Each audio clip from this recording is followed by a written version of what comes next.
The first time I saw the weapon, it was bleeding. Not oil. Not coolant. Something else. Something alive. It pulsed faintly in the center of the chamber, suspended in a gravity field that hummed with barely contained energy. Black tendrils of organic circuitry wrapped around a long, curved metallic core, like veins clinging to bone. Its surface shimmered with deep violet light, flickering weakly, like a dying heartbeat. I didn't understand what I was looking at, but I knew it was dying, and I knew I wasn't supposed to touch it. Human, the voice said behind me. I turned slowly. Queen Aerith stood in the doorway. She was taller than any human woman, her posture straight and impossibly elegant.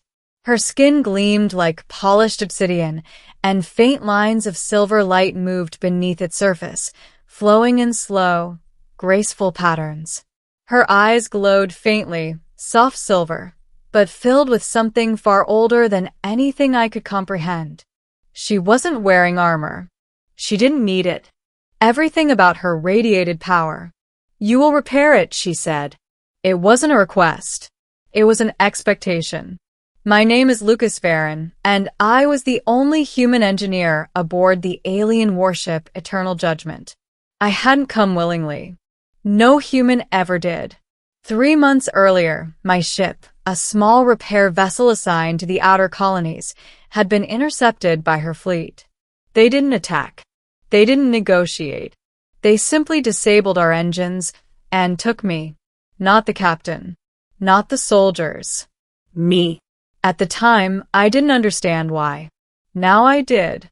They needed someone who could fix things no one else could. And this weapon, the Queen's weapon, was the most important thing in her entire empire. "What is it?" I asked carefully. Her gaze shifted to the weapon. "It is called the Heart of Silence." I waited. She didn't elaborate. "That doesn't tell me how it works." Her eyes returned to mine. "It ends wars." I swallowed. That was enough. I stepped closer to the suspended weapon, careful not to touch the containment field. The closer I got, the more I felt it, not physically but mentally. A faint vibration at the edge of my thoughts, like something whispering just beyond hearing. It wasn't just machinery. It was something else. Something alive. "It's not just a weapon," I said quietly. "No," she replied. "It is part of me." I turned to look at her. She didn't look away. "It responds only to my kind," she continued. "It is bonded to my consciousness." That explained the organic components, the living circuits, the biological integration. This wasn't something you built. This was something you grew. "And it's failing," I said. Her jaw tightened slightly. "Yes." The weapon flickered weakly, the violet glow dimming and flaring unpredictably. "When did it start?" I asked. Her voice was quieter now. "After my last battle." Something in her tone made me hesitate. "You used it." "Yes." "And it damaged itself." Her silence was answer enough. Weapons that powerful always came with a cost. "I'll try," I said. Her eyes studied me carefully. "You will succeed." There was no doubt in her voice. Only certainty.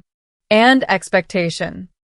The Heart of Silence was unlike anything I had ever worked on. Human technology was crude by comparison. Metal. Circuits. Energy flows. This was different. This was biological engineering on a level humanity hadn't even imagined. The weapon's core wasn't powered by a reactor. It was powered by her. Tiny strands of organic material extended from the weapon center, connected to a neural interface system that only her species could use. It wasn't just a tool. It was an extension of her mind. And it was dying because she had pushed it too far. I spent days studying it, mapping its structure, understanding its function. Queen Aerith visited often. She never interrupted. She simply watched, silent, observing. Sometimes I felt her eyes on me long before I saw her. "You are not afraid," she said one day. I didn't look up from my work. "I am. Yet you remain." I shrugged slightly. "I'm good at fixing things." She stepped closer. "You are more than that." I didn't respond, because I didn't believe her. To her empire, I was a tool, a temporary solution, nothing more. One night, I found the damage. It was deep within the weapon's neural core, a fracture in the biological matrix. It wasn't mechanical failure. It was stress. Overuse. The weapon hadn't just been damaged. It had been exhausted. I leaned back, running a hand through my hair. Fixing metal was easy. Fixing something alive was different. It required care, precision, patience. Queen Aerith appeared beside me. "You understand it now," she said. "Yes." And I hesitated. "It can be repaired." Her shoulders relaxed slightly, but I continued. She waited. "It will never be exactly the same." Her eyes narrowed slightly. "Explain." I gestured toward the damaged core. It adapted to survive the damage. Any repair will become part of it. It will change. She was silent. "Will it still function?" she asked. "Yes. But it will be different." She considered this carefully. Then she nodded. "Proceed." The repair took weeks. Careful adjustments. Delicate integrations. I worked slowly, treating the weapon not like a machine, but like a patient. And slowly it began to respond. The flickering stabilized. The glow strengthened. The whispers at the edge of my mind became clearer. It was aware. Not conscious like a person, but aware. It recognized my presence. Responded to my touch. Queen Aerith noticed it too. "It accepts you," she said. "That shouldn't be possible," I replied. "Yet it is." Her gaze lingered on me. Perhaps it recognizes the one who saved it. I didn't know what to say to that. The day I finished, the weapon pulsed with steady, powerful energy. It was alive again, stronger than before. I stepped back, exhausted. "It's done." Queen Aerith stepped forward. She raised her hand toward the weapon. The neural interface activated instantly. Silver light flowed from her fingers into the weapon. The entire chamber filled with radiant energy. The weapon responded eagerly, powerfully, perfectly. She lowered her hand. Her eyes widened slightly. "It is stronger." I frowned. "That's not possible." She looked at me. "You did more than repair it." I shook my head. "I just fixed the damage." She stepped closer. "No." Her voice was softer now. "You changed it." She reached out and touched my hand. The contact sent a strange sensation through me. Warm. Alive. "It responds differently now," she said quietly. "To you." My heart began to race. I didn't mean to. She silenced me by stepping closer. Her silver eyes locked onto mine. "You saved the most precious part of me." Her hand moved to my chest. "Do you understand what that means?" I couldn't breathe. "No." Her voice dropped to a whisper. "It means I owe you more than my gratitude." Before I could react, she pulled me closer. Her lips touched mine. It wasn't violent. It wasn't forced. It was careful, gentle, intentional. When she pulled away, I stood frozen.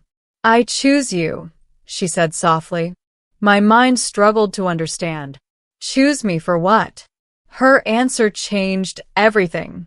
For more than a tool. In her empire, nothing was given freely. Everything was earned. Everything had meaning. By repairing the heart of silence, I had done more than fix a weapon. I had earned her trust, her respect, and something else. Something far more dangerous. Her affection. Her advisors didn't approve. I saw it in their eyes. Suspicion, disapproval, resentment. A human had become important. That made them afraid. He is a weakness, one advisor said to her. He is a strength, she replied calmly. They will exploit him. They will fail. She never looked at me when she said it, but I knew she meant every word. One night, alarms echoed through the ship. An enemy fleet had arrived. Rivals. Challengers.